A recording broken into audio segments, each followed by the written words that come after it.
kembali lagi pemirsa, tentunya bersama kami di Bincang hari ini.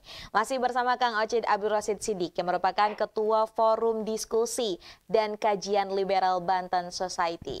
Membahas mengenai jelang pilkada harap tenang di masa tenang.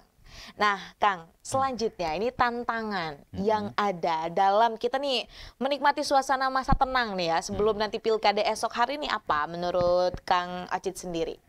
Iya, mestinya itu tadi masa tenang itu kita nikmati, enjoy.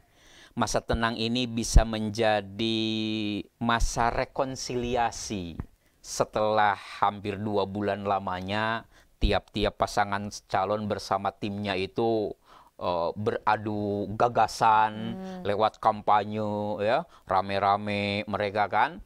Itu nampak banget gitu di mata publik bahwa memang ada kompetisi di antara pasangan calon ini. Nah, saya kira ini masa tenang ini bisa mereduksi ketegangan itu. Jadi sudahlah semua ajakan itu telah selesai pada saat kampanye kemarin. Nah, masa tenang ini bisa digunakan oleh kita semua untuk merenung, untuk semedi, untuk muhasabah, ya. Karena ini menjadi waktu untuk mendinginkan suasana, pikiran kita, sehingga nanti pada saatnya di hari H, masyarakat berbondong-bondong datang ke TPS dengan pemahaman yang telah mereka dapatkan pada saat kampanye kemarin. Nah, dengan begitu kan, prakondisi dengan masa tenang ini, mudah-mudahan pada hari H itu juga bisa berjalan dengan aman, lancar, tertib, dan hasilnya bermartabat. Tentunya itu yang diharapkan, hasilnya bermartabat. Nah, selanjutnya menurut Kang Ocit sendiri ini bagaimana kesiapan ya penyelenggara, kemudian juga aparat keamanan dalam menjaga ketertiban dan juga mencegah potensi kerusuhan yang mungkin akan terjadi nih esok hari. Menilainya bagaimana nih Kang Ocit? Saya percaya jauh-jauh hari semua stakeholder pilkada ini telah mempersiapkan diri sesuai dengan perannya masing-masing. Baik itu KPU dan jajarannya yang adalah penyelenggara teknis, kemudian Bawaslu beserta jajarannya yang menjadi wasit, yang melakukan pengawasan, juga dari aparat keamanan, baik Polri maupun TNI. Jadi mereka telah jauh-jauh hari mempersiapkan diri. Bahkan belakangan ini dalam rangka menyambut hari H, mereka semua melakukan konsolidasi, apel siaga yang melibatkan berbagai elemen masyarakat dalam rangka menciptakan hari pemungutan dan penghitungan suara ini berjalan dengan tertib, dengan lancar, dengan damai, tanpa adanya hal-hal yang tidak diinginkan. Oke, jadi memang sudah saling bersinergi lah ya untuk bagaimana menciptakan keamanan nanti esok hari ini ya. Ini kan pasti kebayang akan seperti apanya lah kalau semisal tidak ada aparat ataupun tidak ada pihak-pihak yang dapat membantu mengondusifkan tempat acara ataupun tadi ya TPS-TPS yang melangsungkan pemilihan seperti itu.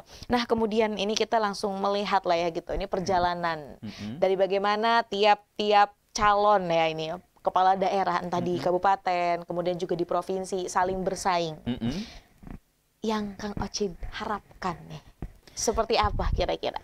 Iya, dengan adanya media televisi yang menayangkan debat kandidat beberapa waktu yang lalu, itu semakin membuka mata masyarakat akan profil, kompetensi, kapasitas para calon. Jadi kita tahu begitu, sehingga debat publik kemarin itu bisa menjadi alat takar bagi para pemilih untuk menjatuhkan pilihan.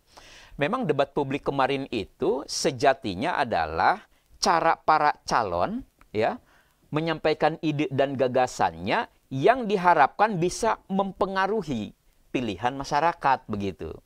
Memang ada yang tidak akan berubah dengan debat itu, misalnya para loyalis, tim pasangan calon, begitu. Tapi paling tidak dengan debat yang disiarkan secara langsung itu masyarakat kemudian tahu bagaimana kapasitas calon pemimpin mereka.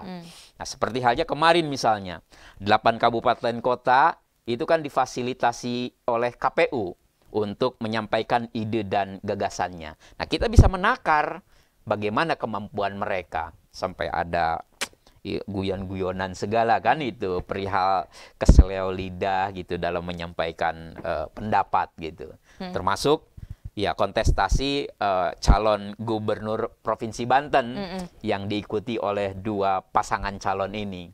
Bu Airin bersama Pak Ade Sumardi ya, dan Pak Andra Soni yang berpasangan dengan Pak Dimyati. Jadi debat di antara keduanya itu selain memang cukup seru, itu bisa menjadi bekal atau modal bagi para pemilih untuk menentukan pilihan mereka pada hari H nanti. Tuh. Dan tentunya ya tadi karena sudah diwadahi atau sudah juga difasilitasi lah oleh KPU dengan adanya debat, ini juga harusnya kita bisa menjadi pemilih yang bijak juga. Ya. Seperti itu. Nah, tadi karena ngomongin juga tentang bagaimana pilkada di provinsi atau ini berurusan dengan Provinsi Banten lah gitu ya Kang.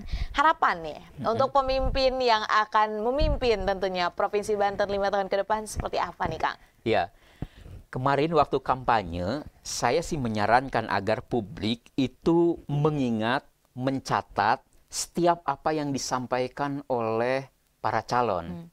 Karena itu kan yang akan menjadi janji mereka pada saat mereka terpilih dan kemudian itu akan ditagih oleh publik. Tentu saja harapan saya adalah kampanye itu bukan hanya sekedar umbar janji, apalagi janji manis, tapi memang betul-betul adalah tawaran yang bisa membuat nasib masyarakat itu berubah. Paling penting itu kan yang lazim itu adalah meningkatnya kesejahteraan.